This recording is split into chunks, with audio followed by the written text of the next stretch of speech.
नमस्कार, स्वागत है आपका जीएसएन न्यूज में और मैं हूं आपके साथ साक्षी। आइए करते हैं इस वक्त की बड़ी खबरों की शुरुआत। मध्य प्रदेश में विधानसभा चुनाव को लेकर नामांकन प्रक्रिया शुरू हो गई है। इसी कड़ी में हाटपिपलिया क्षेत्र से विधायक रहे भाजपा प्रत्याशी मनोज चौधरी ने अपना नामांकन कलेक्ट्रेट कार्यालय पहुंचकर दाखिल किया है। उनके साथ सांसद महेंद्र सिंह सोलंकी, देवास विधायक गायत्री राजे पवार उपस्थित रहीं। चौधरी ने कहा कि भाजपा ने मुझ पर विश्वास जताया है, जिस पर हम खरे उतरेंगे और इस बार भी जीत हासिल करेंगे। क्या कहा विधायक रहे भाजपा प्रत्याशी ने, जरा आप भी सुने। जीएसएन न्यूज के लिए देवास से रवि यादव की रिपोर्ट। देखिए, एक तो अब क्या है, एक कार्यकर्ता भारतीय जनता पार्टी का कार्यकर्ता है। समर्थन सब मिलकर अब एक भारतीय जनता पार्टी कार्यकर्ता होने के नाते भारतीय जनता पार्टी ने जो दूसरी बार विश्वास जताया है, निश्चित रूप से रात दिन जनता के लिए काम किया है। उनके सुख दुख में काम आए हैं, चाहे विकास कार्यों की बात हो, चाहे जन कल्याणकारी योजनाओं को एक एक परिवार तक पहुंचाने की बात हो।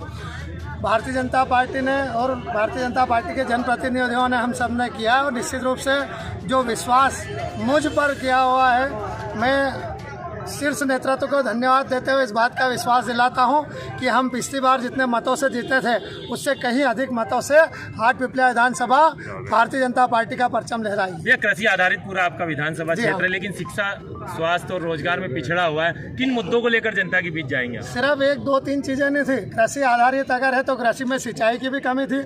शिक्षा की बात करें, चाहे हमारे स्वास्थ्य की बात करें, निश्चित रूप से हम मानते हैं कि भारतीय जनता पार्टी के आने के पहले एक बात, और दूसरी बात, मुझे जवाबदारी मिलने के पहले तक हाटपिपलिया विधानसभा पिछड़ी विधानसभा की गिनती में पूरे मतलब उन्होंने जो काम किया, जनता ने उनको रास्ता इसलिए बताया कि उन्होंने काम नहीं किया, और आज नहीं काम किया तो पूर्व मंत्री दीपक जोशी ने हाटपिपलिया में कोई काम बिल्कुल, अगर काम किया होता तो आज भी वो यहीं रहते हैं और चले गए। जब जनता की सुनी नहीं तो जनता अब उनकी नहीं सुनने वाली है।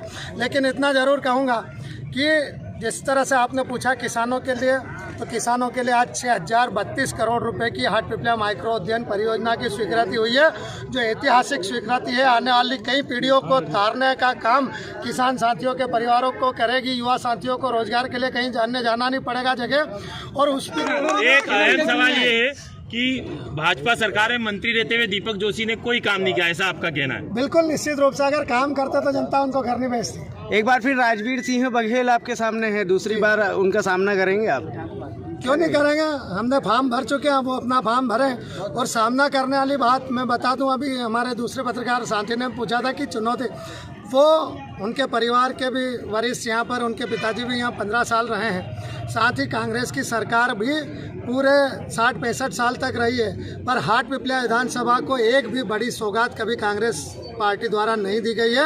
अगर पूरे क्षेत्र में अगर कोई काम किए गए तो भारतीय जनता पार्टी के द्वारा और मेरे द्वारा भी कई तरह की स्वीकृतियां यहाँ पर कराई गई है।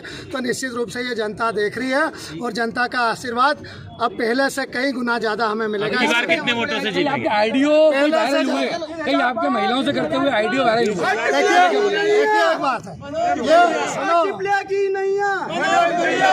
ये जितने भी लोग हैं, इनको आरोप प्रत्यारोप के सिवाय कुछ काम नहीं है, और फुर्सत कर दिया इनको। और अभी आगे और